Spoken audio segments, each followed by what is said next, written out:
Hi dears. അപ്പോൾ ഞാനിന്ന് തുടരും ഒരു മൂവിയുടെ റിവ്യൂ ആണ് ഞാൻ പറയുന്നത്. ഞാനും മൂവി കണ്ടു, എനിക്ക് ഇഷ്ടപ്പെട്ടു. മോഹൻലാൽ സാറിന്റെ പുതിയ മൂവി, അത് നമ്മുടെ ലാലേട്ടന്റെ പുതിയൊരു മൂവിയാണല്ലോ. കുറച്ച് കാലങ്ങൾക്ക് ശേഷം മോഹൻലാൽ സാറിന് കിട്ടിയ ഒരു നല്ല കഥാപാത്രം എന്ന് പറയാം. അപ്പോൾ മോഹൻലാലിനെ സംബന്ധിച്ച് നല്ല കഥാപാത്രങ്ങൾ കിട്ടാത്തതിന്റെ കുഴപ്പമായിരിക്കാം കുറെയൊക്കെ എന്താ പറയാ ഫ്ലോപ്പായി പോകുന്ന തരത്തിലുള്ള സിനിമകളുടെ ഒരു ഇതൊക്കെ റിയാക്ഷൻസും കാര്യങ്ങളൊക്കെ വരുന്നത്.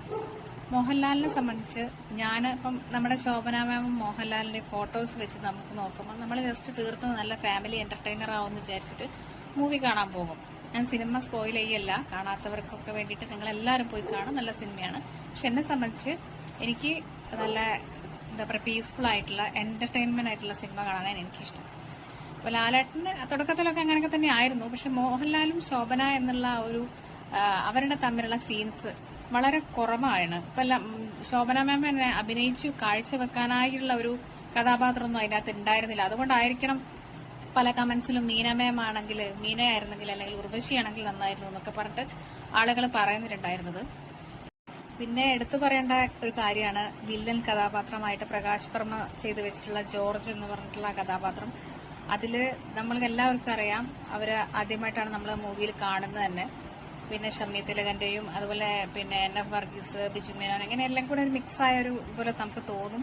പക്ഷെ നന്നായിട്ട് അവര് ചെയ്തു വെച്ചിട്ടുണ്ട് വില്ലൻ എന്ന ഒരു റോൾ. അതുപോലെ തന്നെ ബിനു പപ്പു ഒക്കെ നല്ലതായിട്ടുണ്ട്. അതുപോലെ സുധീഷ് എന്ന് പറഞ്ഞ കഥാപാത്രം ഉണ്ട്. അത് ഫഹദ് ഫാസിലിന്റെ അനിയനാണ് ഞാൻ പിന്നെ അറിഞ്ഞത്. പക്ഷെ ഫഹദ് ഫാസിലിന്റെ കണ്ണുകളിൽ തന്നെ ഉണ്ട്.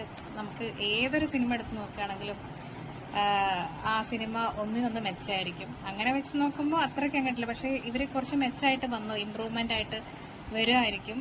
പിന്നെ ഇപ്പോൾ നമ്മൾ പറഞ്ഞ പ്രകാശ് വർമ്മ ജഗന്നാഥ വർമ്മ സാറിന്റെ അനന്തരവനാണെന്ന് പറഞ്ഞു കേട്ടു. അതുകൊണ്ടായിരിക്കണം പിന്നെ പാരമ്പര്യമായിട്ടും അവർക്ക് കുറച്ചൊക്കെ എന്താ പറയാ നന്നായിട്ട് ചെയ്തു. പിന്നെ ആ സിനിമയിലെ മുഴുവൻ നമ്മൾ നോക്കുകയാണെങ്കിൽ കുറച്ചൊക്കെ ഒരു ട്രാജഡി അങ്ങനെയല്ല, ഒരു സെക്കൻഡ് ഹാഫ് ഒക്കെ ആവുന്ന സമയത്തേക്ക് നമുക്ക് ഒരു പ്രത്യേകിച്ച് അമ്മമാരെ സംബന്ധിച്ച് എന്താ പറയാ മനസ്സിനൊരു വിഷമം തട്ടുന്ന രീതിയിലുള്ള കുറച്ച് കാര്യങ്ങളൊക്കെ അതിലുണ്ട്. പക്ഷെ എന്നാലും ലാലേട്ടന്റെ മൂവിയാണെന്ന് കണ്ടിറങ്ങി നമ്മൾ തൃപ്തിയാവും നമുക്ക് ആ സിനിമ കണ്ടു കഴിഞ്ഞാൽ. അതാണ് തുടരും മൂവിയുടെ ഒരു പ്രത്യേകത എന്ന് എനിക്ക് തോന്നുന്നു.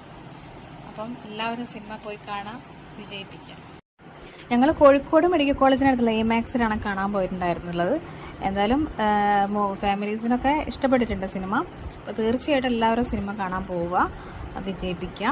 പിന്നെ അതുപോലെ തന്നെ ഇനിയും നല്ല മോഹൻലാലിൻ്റെ നല്ല നല്ല സിനിമകൾ നമുക്ക് കാണാൻ സാധിക്കട്ടെ എന്ന് പ്രാർത്ഥിക്കാം.